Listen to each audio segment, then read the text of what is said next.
So hey, welcome to this video. Today I have something very unique and very special and I would like to show it to you. Recently I found my old iPod 4th generation while I was cleaning up, and as it has a camera I thought to myself that maybe I could do a video with it. We'll see what we can come up with, but at first I want to have a look at the specs. The camera shoots at 720p with 30 frames a second, and we can't change any settings, what will be a really big challenge because I'm used to changing all my settings. In case you didn't know, the iPod 4 was released in 2010, so it's quite an old camera. So I think we're just going to see if we can shoot a cinematic video with an iPod 4. Let's go.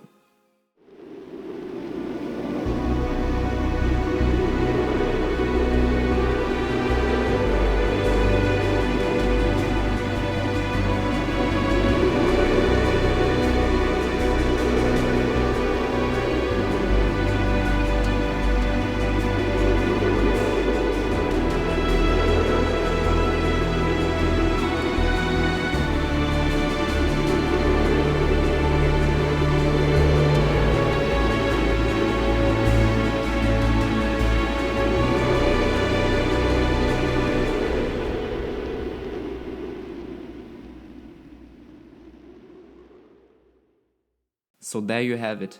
Pretty cool, right? So what are the challenges I had to face during the shoot, and what did I learn from this experience? First of all, as I have mentioned before, the iPod only has auto exposure, what meant that during some takes the exposure would change and also the white balance would change, what introduced a bit of a hassle in the post-production, but more about the post-production later. So to overcome the auto exposure problem, I try to stay in consistent light and don't let the camera decide whether it should switch exposure. But sometimes I couldn't avoid changing the light conditions, so we have to deal with that. The second thing I learned is that steady shots are essential. So to make sure to get smooth footage, I used this smartphone gimbal, which also works great on the iPod. The only downside I noticed was while being up in the mountains and having my ski boots on, it was very hard to keep moving steady and smooth, so it introduced a lot of jittery movements and some shaky footage, although I use this gimbal, so be aware of your movement also. So even a gimbal like this can't compensate for bad movement, so you should be really patient to keep your body stable while moving and getting the shots.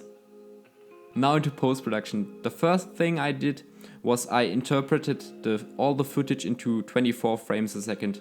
You remember, the iPod can only shoot 30 frames a second, so we have to match the frame rates to get a smooth result in the end. Because of the micro jitters that were introduced with the gimbal, it was very hard to stabilize the clips, and so I had to do a little trick. I use a tool called Optical Flow, which is available in all major editing programs like DaVinci Resolve, Premiere Pro and Final Cut Pro X. So I basically faked slow motion to get a steadier shot and to make it more cinematic. The next step was to apply a slight color grade to enhance the colors and make the video more appealing. After that I added a soundtrack and some sound effects to enhance the audio of the video. The last step was to change the aspect ratio and add those black bars. And there you have it, a cinematic video shot on the iPod 4.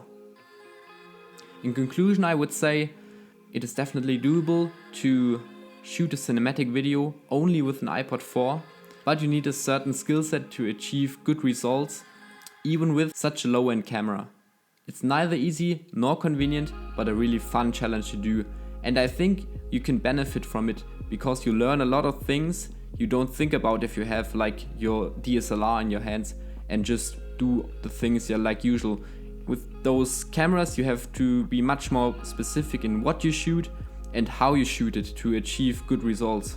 So that's a wrap. I hope you liked the video, found it somewhat interesting or helpful, and I hope to see you guys next time.